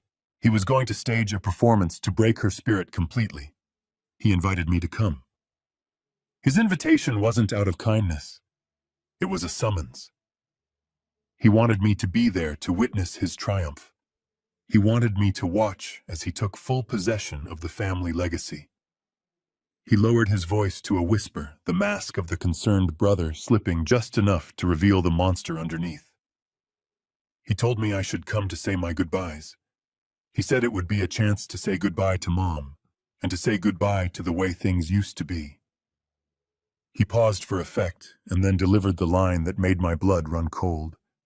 He told me to come say goodbye to both of them, implying that after tonight, Emily would no longer be my daughter, but his property. I held the phone tight, my knuckles turning white. I forced myself to breathe.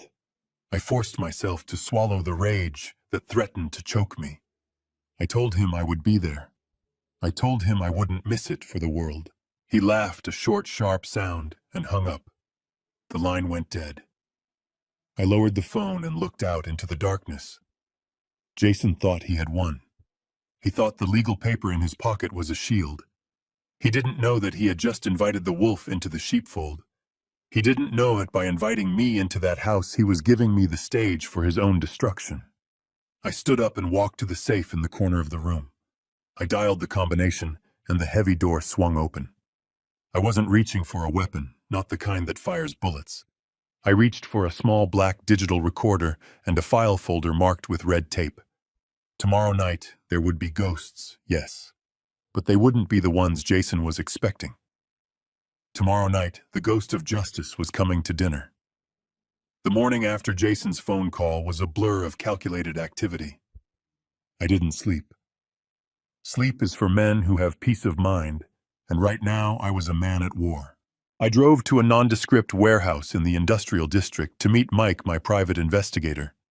Mike was already there waiting by a workbench covered in equipment that looked more suited for a film set than a tactical operation. He looked up as I entered, and his eyes asked the question his mouth didn't need to speak. I nodded. We were going through with it. On the table there were no guns, no knives, no physical weapons of any kind. Instead, there were high-lumen projectors capable of throwing a clear image against a wall from 50 feet away. There were directional speakers that could focus sound into a tight beam, making a whisper sound like it was coming from right beside your ear, even if the source was across the room. And there was a small black box with a single antenna, a signal jammer military grade. Mike ran me through the setup one last time. He explained how we would cut the main power to the house, how the backup generators would kick in, but only for the essential systems leaving the main halls in darkness. He showed me how the remote triggers worked. It was a high-tech haunted house kit designed to terrify the guilty. I ran my hand over the cool metal of the projector. Jason wanted a seance. He wanted to summon spirits to manipulate his sister. Well, I was going to give him a show he would never forget. I was going to use his own superstition and guilt against him. But the theater was only half the battle. I needed leverage. Absolute, undeniable leverage. I left Mike to finish the preparations and drove to the other side of town. I had a meeting scheduled with a man named Sal. Sal ran a legitimate construction business on paper, but everyone in the city knew he was the man you went to when the banks said no. He was the man holding Jason's debt. The meeting took place in the back office of a cement yard. The air was thick with dust and the smell of wet concrete. Sal was a large man with hands like shovels. He looked surprised to see me. He knew who I was, of course. He knew I was the father of the fool who owed him $2.4 million. He probably thought I was there to beg for more time or to negotiate a payment plan. I didn't sit down. I stood in front of his desk and placed a cashier's check on the blotter. Sal looked at the number and his eyebrows shot up. $2.4 million, paid in full. He looked at me with a mixture of respect and confusion. He asked why I was bailing out the kid. He said Jason was a bad investment. I looked Sal in the eye and told him I wasn't bailing anyone out. I was making a purchase. I told him I wanted the debt assignment papers signed over to me. I wanted to be the legal holder of that note. Sal paused for a moment, processing what I was saying. A slow smile spread across his face. He understood. This wasn't an act of charity. It was a hostile takeover. He signed the papers, pushing the thick stack of documents toward me. As I walked out of that cement yard, I held the folder tight against my chest. In that folder was my son's life. He didn't owe the mob anymore. He didn't owe a faceless criminal organization. He owed me. And unlike Sal, I wasn't interested in the interest rates. I was interested in the principle. I was interested in the fact that I could now legally foreclose on everything Jason touched if he didn't pay up immediately. And I knew he couldn't pay. The sky was turning a bruised purple by the time I got back to my own house. The storm that had been threatening all day was finally breaking. Thunder rumbled in the distance, shaking the window panes. I walked into the living room and went straight to the mantel. There, sitting in a silver frame, was a photo of Catherine, my late wife. She was smiling that soft, knowing smile that used to calm my worst tempers. I poured myself a glass of whiskey. It was the good stuff, the bottle I had been saving for a special occasion. I didn't drink to celebrate. I drank to steel my nerves. I looked at Catherine's face. I spoke to her aloud, my voice raspy in the empty room. I told her I was sorry for what I had to do. I told her that our son had lost his way so completely that words could no longer reach him. I told her that he was hurting Emily, and that I couldn't allow it. I took a sip of the whiskey. It burned going down, warming my chest. I told her that tonight wasn't about vengeance. It was about cleaning the slate. It was about removing the rot so that whatever was left of our family could survive. I whispered the words into the glass. Tonight, I take out the trash, Catherine. I finished the drink and set the glass down next to her picture. I didn't put on my suit. I didn't dress like the CEO or the wealthy retiree. I went to the closet and pulled out my old work jacket, the one with the frayed collar and the grease stains I could never quite get out. It was the jacket I wore when I was building the company from the ground up. It was the jacket of a man who works with his hands. I walked out to the garage. I walked past the luxury sedan and the sports car. I went to the back where my old pickup truck sat under a tarp. I pulled the cover off. The metal was dull, and there was a dent in the bumper from a job site 20 years ago. I climbed into the cab. The smell of old leather and gasoline filled my nose. It smelled like hard work. It smelled like truth. I turned the key. The engine coughed once, then roared to life with a deep guttural growl. It was a beast waking up from a long hibernation. I backed out of the garage and into the driving rain. The wipers slapped rhythmically against the windshield. I gripped the steering wheel tight, my hands steady. I drove through the city streets, the rain lashing against the metal roof. I was heading toward the affluent suburb where Jason lived in the house I had paid for. I was heading into the lion's den. But I wasn't afraid. A lion is only dangerous if you play by the laws of the jungle. I was bringing the laws of physics and the laws of finance. I was bringing a storm that would wash away the lies. As the headlights cut through the darkness, illuminating the road ahead, I felt a strange sense of calm. The preparation was over. The talking was done. Now it was time for the ghosts to speak. The house that I had purchased for my son stood imposing against the backdrop of the storm. The rain hammered against the roof like 1,000 accusatory fingers, but inside the atmosphere was suffocatingly still. Jason had transformed the living room into something that resembled a crypt more than a home.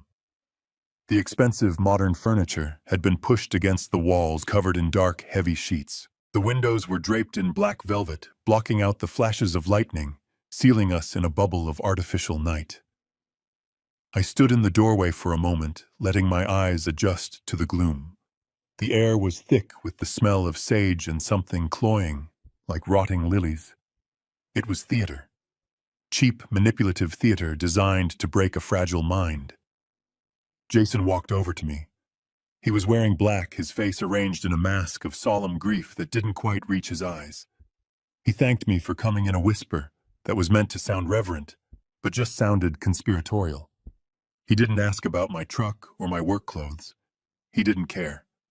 To him, I was just an extra in his production, a witness to validate the legality of what was about to happen.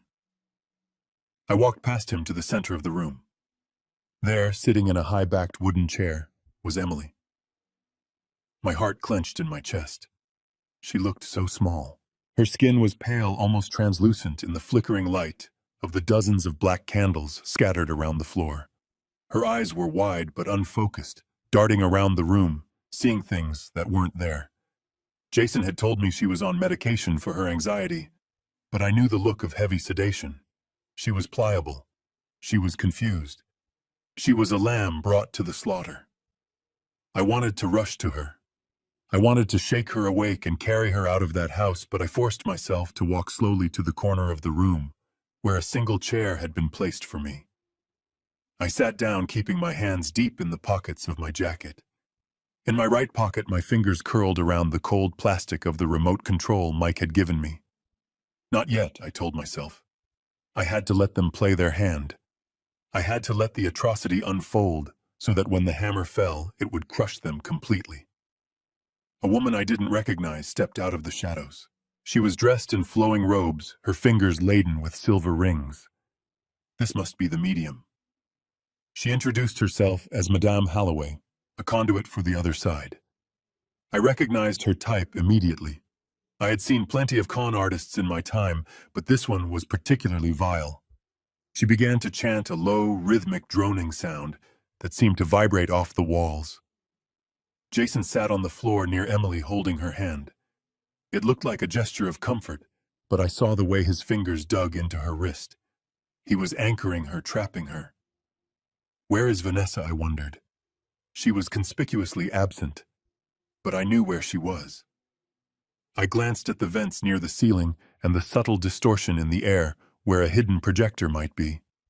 She was the stage manager. She was the wizard behind the curtain. The chanting grew louder.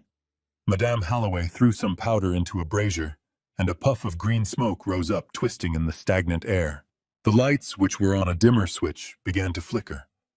It was a classic trick wiring manipulation, but to Emily, in her drugged state, it must have looked like the veil between worlds was tearing open.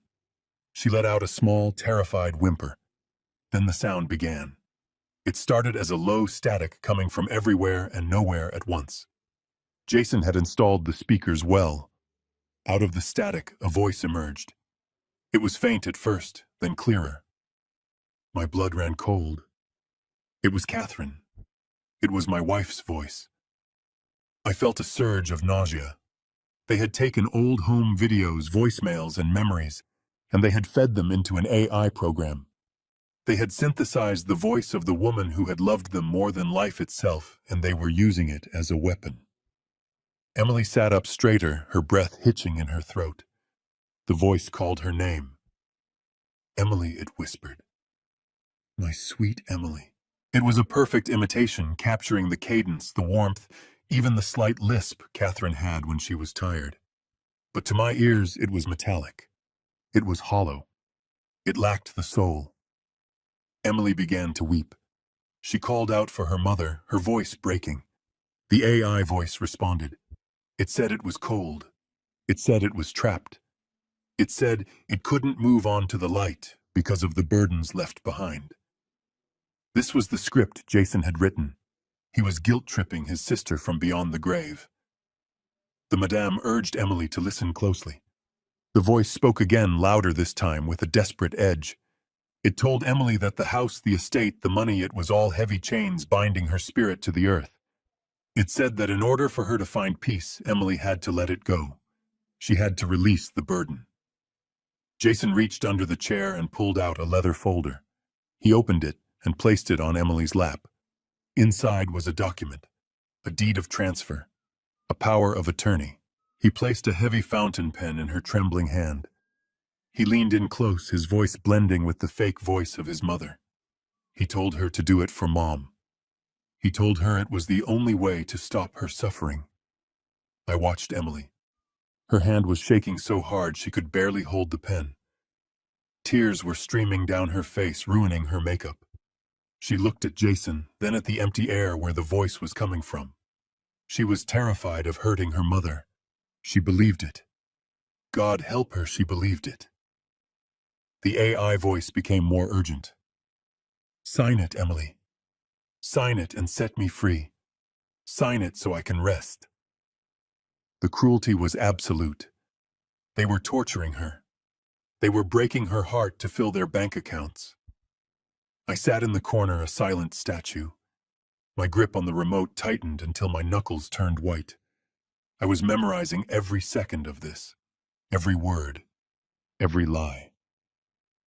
I wanted to remember the exact look on Jason's face, that look of greedy anticipation mixed with contempt. He thought I was powerless. He thought I was just an old man paralyzed by grief, unable to intervene. Emily lowered the pen to the paper. The tip hovered just millimeters above the signature line. She sobbed a sound of pure anguish. She whispered that she was sorry. She whispered that she loved her mom. Jason couldn't wait any longer. His patience snapped. He squeezed her shoulder hard, his whisper turning into a hiss. He told her to hurry up. He said, "Look at her, she's in pain. Don't be selfish, Emily. Don't be selfish." The irony was so thick it choked me. The son who was stealing millions was calling his victim selfish. The pen touched the paper. A small dot of ink bloomed on the white page. This was the moment. This was the precipice. If she signed, the legal battle would be a nightmare. If she signed, Jason won this round. I didn't stand up. I didn't shout. I simply moved my thumb. I felt the textured surface of the button on the remote. The button that would kill the power. The button that would cut the audio. The button that would signal Mike to unleash hell. The room was heavy with the expectation of the signature. The medium was leaning forward. Jason was practically holding his breath. Vanessa, hidden in the walls, was probably already celebrating. I took a deep breath. I looked at the back of Jason's head. I looked at the trembling form of my daughter. And I pressed the button. The room was plunged into sudden, heavy silence as the main breakers tripped exactly as I had signaled. The holographic projection of my wife flickered and vanished into thin air, leaving only the smell of ozone and the dying flames of the black candles. The artificial voice that had been tormenting my daughter. Cut off mid-sentence, replaced by the sound of the rain hammering against the roof. The spell was broken not by magic, but by a simple disruption of the electrical current. I stood up from my chair in the corner. The movement was slow and deliberate. The floorboards creaked under my weight, a sound that seemed incredibly loud in the sudden quiet. I saw Jason blink his eyes, adjusting to the dimness. He looked confused, then annoyed, his head snapping toward the hidden control booth, where he thought the technical glitch originated. He didn't look at me. He didn't look at his sister. He was just a stage director whose play had gone wrong. "Wait," I said. My voice was not loud, but it carried a weight that froze everyone in the room. I walked toward the center of the circle, my heavy boots thudding against the hardwood. I looked at Emily. She was blinking rapidly, the sudden absence of the hypnotic voice creating a vacuum in her mind. I told her that her mother had one more thing to say, but this time the message wasn't coming from the other side. It was coming from the very real, very dirty world we were living in right now. I reached into my pocket and pulled out the small black box Mike had given me. The signal jammer. I placed it on the table next to the unsigned deed. A tiny red light pulsed on its side. I explained calmly that this device blocked all wireless transmissions within a 50-foot radius. That meant no more remote-controlled lights, no more hidden speakers, and no more instructions being fed to the fraud sitting in the corner wearing the robes. The medium, Madame Holloway, shifted uncomfortably in her seat, her eyes darting toward the door. Jason stood up, his face darkening with a mixture of fear and rage. He asked me what I was doing. He told me I was ruining the ceremony. He tried to sound authoritative, but his voice cracked. He was losing control, and he knew it. I ignored him. I reached into my other pocket and pulled out my own digital recorder. I told Emily that I had brought my own medium tonight. I told her that spirits don't live in machines, but truth sometimes does. I pressed the play button. The volume was turned up to the maximum. The voice that filled the room was not the synthesized hollow tone of her dead mother. It was the sharp, arrogant voice of her brother. The quality was crystal clear. It was the recording Mike had captured just 2 days ago in that dive bar, the conversation between Jason and Vanessa that sealed his fate.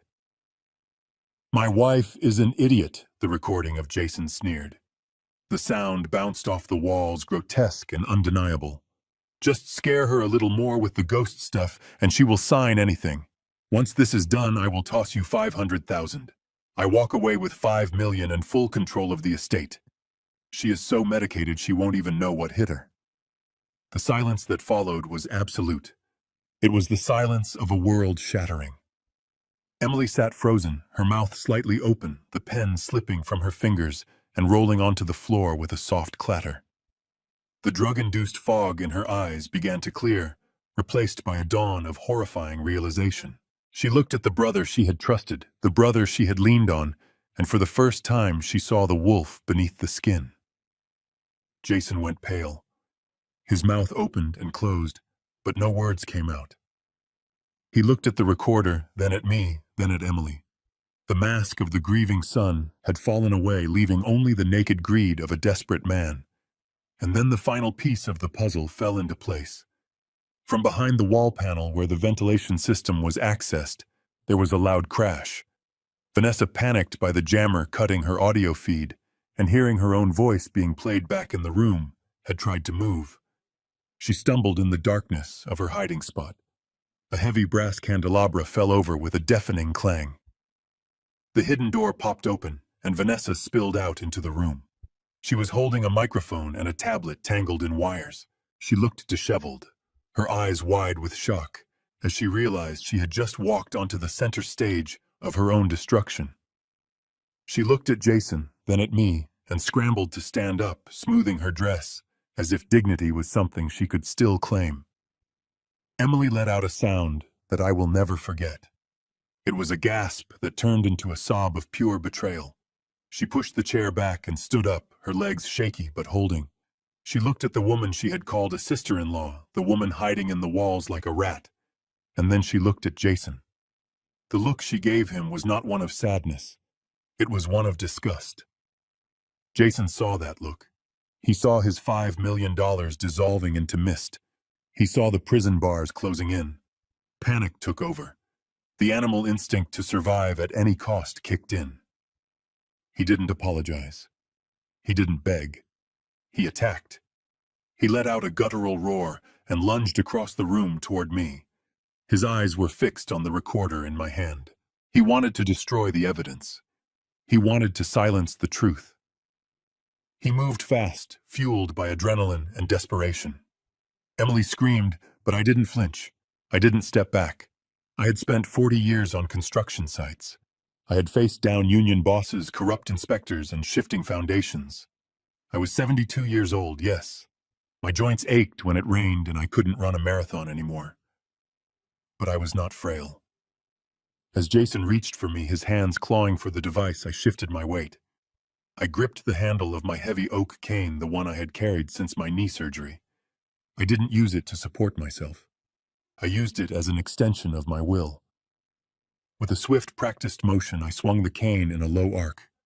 The wood connected with Jason's shins with a sickening crack. He cried out, his legs buckling under him instantly. Momentum carried him forward, and he crashed face first onto the floor at my feet. He groaned, rolling over, clutching his leg, looking up at me with shock and pain. He couldn't believe the old man had struck him. He couldn't believe he was on the ground. I stood over him, breathing steadily. I didn't look like a victim. I looked like a titan. I tapped the tip of the cane against his chest hard enough to bruise, keeping him pinned to the floor. I looked deep into his eyes, which were now filled with fear. I spoke clearly, so that everyone in the room, the fake medium, the treacherous wife, and my awakened daughter, could hear every syllable. I told him that he had made a fatal miscalculation. I told him that he looked at my gray hair and saw weakness. I leaned down, my face inches from his. I built skyscrapers out of steel. I growled, my voice vibrating with a lifetime of hard-earned strength. "Do you think your bones are harder than steel?" Jason stared up at me, trembling. He realized then that he hadn't just fought his father. He had fought a man made of sterner stuff than he could ever hope to be. The room was mine. The night was mine. And the reckoning had only just begun. Jason lay on the floor, clutching his shin, his face twisted in a mask of pain and shock. He looked up at me, but he didn't see the father who had raised him. He saw a stranger made of granite.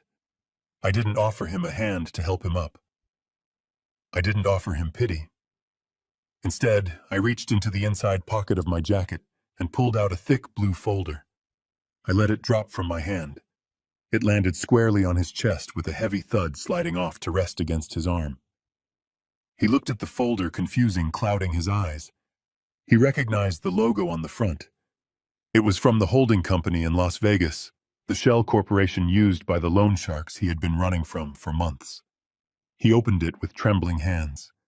His eyes scanned the documents, and I saw the color drain from his face until he was as white as the paper he was holding. He saw the transfer of debt. He saw the signature at the bottom. My signature.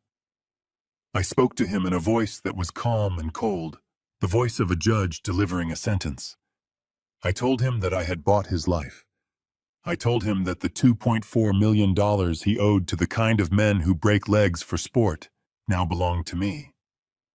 I was his creditor. I was the one holding the leash around his neck. Jason tried to speak, but I cut him off. I told him he had two choices, and he needed to listen very carefully, because I was only going to say this once. Option 1 was the law. He could confess to the fraud the elder abused, the conspiracy to embezzle, and the psychological torture of his sister. He would go to prison for a very long time. He would lose his license, his reputation, and his freedom, but he would be alive. I leaned in closer, gripping the handle of my cane. I told him option 2. I told him that if he didn't want to go to jail, I could simply wash my hands of him. I could transfer the debt back to the original owners. I could let the people in Las Vegas know that he was no longer under my protection, that he was fair game, and that I would not intervene when they came to collect according to their own brutal laws. The silence that followed was heavy and suffocating. Jason looked at the folder, then at me. The reality of his situation crashed down on him. He wasn't the mastermind anymore. He was a cornered rat. The arrogance that had defined him for years evaporated, leaving behind a pathetic, weeping child. He scrambled to his knees, ignoring the pain in his leg. He crawled toward me, reaching for my pant leg. He started to cry, ugly, heaving sobs that echoed in the large room. He begged me. He called me Dad. He said he was sorry. He said he didn't mean for it to go this far. And then, true to his nature, he looked for a scapegoat. He pointed a shaking finger at Vanessa, who was standing near the overturned candelabra looking like a deer in headlights. Jason screamed that it was her fault. He said she was the one who pushed him. He said she was the one who came up with the idea of the seance because she knew how much Emily missed her mother. He said she was the one who spent all the money driving him into debt. He claimed he was just trying to keep her happy. Vanessa's eyes went wide with indignation. The fear in her face turned to venom. She wasn't going to go down alone. She stepped forward, her voice shrill and piercing. She screamed that he was a liar. She told us everything. She spilled the secrets like she was vomiting poison. She said Jason had been planning this for 2 years. She said he had been siphoning money from my company accounts long before he met her. She said he called me a senile old fool behind my back every single day. She looked at Emily and told her that Jason used to laugh about her depression, that he called her weak and pathetic. The room was filled with their accusations, their voices overlapping in a cacophony of betrayal. They were tearing each other apart, showing us exactly who they were. I stood still, watching them self-destruct. It was a disgusting display, but it was necessary. Emily needed to see this. She needed to see that their bond wasn't love. It was a parasitic pact. I looked at my daughter. She was standing by the fireplace, her arms wrapped around herself. She was shaking, but her eyes were dry. The confusion was gone. The sorrow was gone. In their place was a cold, hard resolve that I had never seen in her before. She walked over to where Jason was kneeling. Jason stopped screaming at Vanessa and looked up at his sister. He reached out to her, his hands stained with the dust from the floor. He tried to use that soft, manipulative voice again. He told Emily that he loved her. He told her they were family. He told her to please tell me to stop, to help him. Emily looked down at him. She didn't flinch. She didn't back away. She raised her hand, and with all the strength she had left, she slapped him across the face. The sound was sharp and loud, cutting through the room like a gunshot. Jason's head snapped to the side. He froze, stunned into silence. Emily spoke, her voice low and steady. She told him to get out. She didn't scream. She didn't curse. She simply told him to get out of her house. She told him he wasn't her brother. She told him he was a monster, and she never wanted to see his face again. Jason looked at her, holding his stinging cheek. He looked at me. He realized there was no quarter here, no mercy, no more lies to hide behind. Suddenly, the room was bathed in flashes of red and blue light coming from the window. The sound of sirens cut through the storm, getting louder and louder until they stopped right outside the front door. I checked my watch. The police were right on time. I had called them the moment I got into my truck. I knew how this night would end. Heavy footsteps pounded on the porch, and the front door burst open. Uniformed officers poured into the hallway, their radios crackling. I stepped back, pointing my cane at Jason and Vanessa. I told the officers that these were the trespassers.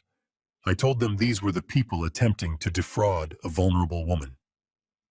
Jason panicked. He tried to stand up, tried to run toward the back door, but his injured leg gave out. Two officers were on him in a second. They pinned him to the ground, pulling his arms behind his back.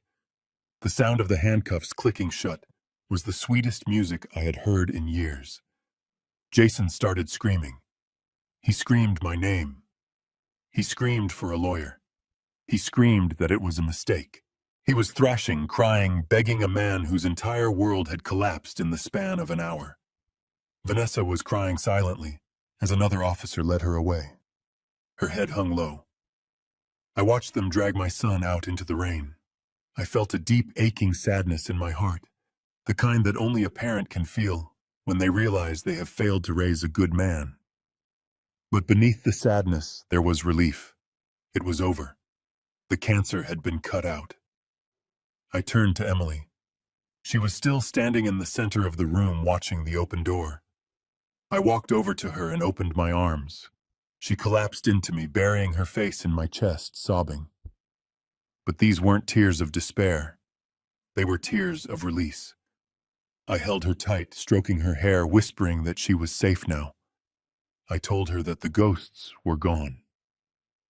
The house was quiet again, save for the sound of the rain and the beating of our own hearts. We had survived the storm. Now we had to rebuild from the wreckage. Before we left that wretched house, there was one final thing I had to do. The police had taken the criminals, but they had left the tools of their torture behind. I walked over to the corner where the hidden projector sat, the machine that had cast my wife's image like a cheap carnival trick. It hummed with a low electric buzz, a mechanical parasite feeding on my daughter's grief. I didn't unplug it. I raised my heavy oak cane and brought it down with everything I had. The plastic shattered with a satisfying crunch. Lenses cracked. The hum died instantly. Then I went to the speakers hidden in the vents and ripped the wires out with my bare hands, ignoring the sting of the copper cutting into my skin. I wanted silence. I wanted the only sound in the room to be the truth. Emily watched me, flinching at the violence of it, but then she walked over to the debris.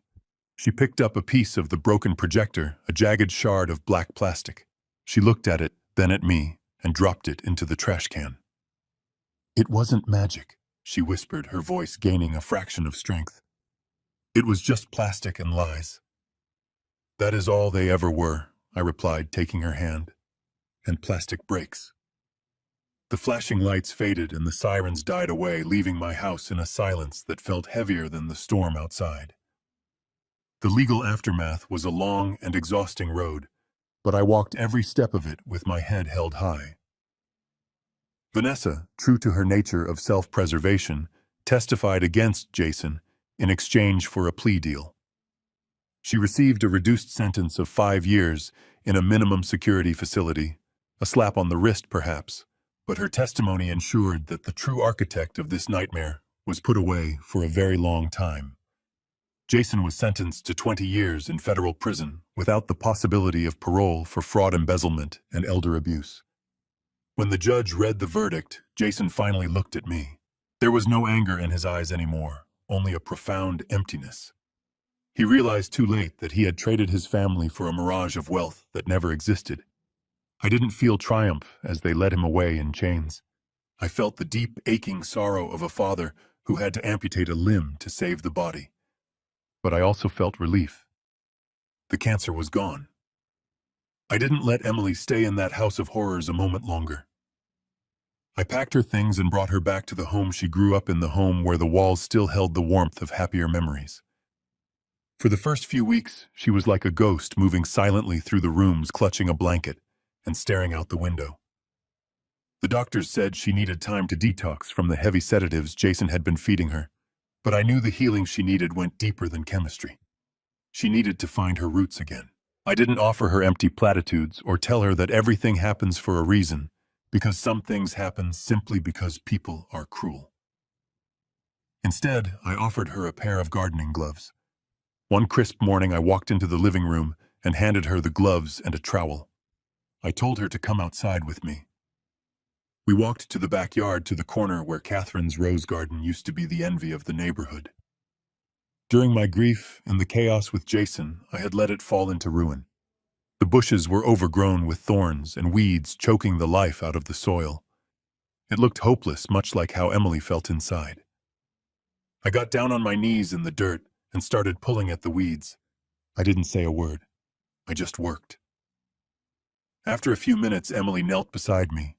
She hesitated at first, but then she dug her hands into the earth. We spent days out there clearing the rot, pruning the dead branches, and preparing the soil for new life. We worked until our muscles ached, and our hands were stained dark with soil. It was in that silence, in the physical act of nurturing something real, that Emily began to come back to me. As we planted the first new bush, a vibrant red rose just like the ones her mother loved, I saw the first genuine smile cross her face in years. She looked at the small plant and then at me and whispered that we could make it beautiful again. She wasn't just talking about the garden. She was talking about us. 6 months have passed since that dark night, and the world looks very different now. The sun is shining and the air smells of blooming flowers. I am sitting on my front porch watching a car pull into the driveway. It is Emily, but she is not the fragile, broken woman she was. She steps out of the car wearing a sharp blazer, holding a stack of files with an air of authority that reminds me so much of myself 40 years ago. She has taken over the family foundation, and she is running it with a compassion and intelligence that makes me swell with pride. She is using our resources to help elderly victims of financial abuse, turning her own trauma into a shield for others. She waves at me, smiling that bright, radiant smile that lights up the whole block before heading inside to prepare for a board meeting. I watch her go, my heart full. I look down at the phone in my hand. On the screen is an old screenshot, a copy of the text message I sent to my lawyer that started the investigation, the digital footprint of the worst time in my life. For a long time, I kept it as a reminder to never let my guard down. But as I look at the vibrant garden and the strong woman my daughter has become, I realize I don't need the reminder anymore. The war is over. The good guys won. I press my thumb against the screen and hit delete. The image vanishes. A weight lifts off my shoulders that I didn't even realize I was still carrying. I lean back in my rocking chair and close my eyes, listening to the wind rustling through the trees. They say you should never wake the past, that you should let sleeping dogs lie. But I have learned that sometimes the past is not a monster to be feared.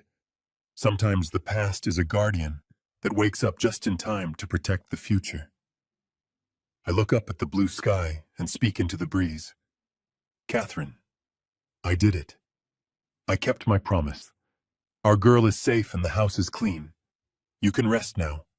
If you are listening to this and you feel that something is wrong in your own family, if you feel the cold shadow of manipulation creeping in, don't ignore it. Don't let polite silence be your downfall. Trust your gut. Fight for the ones you love, even if it means fighting the ones you share blood with.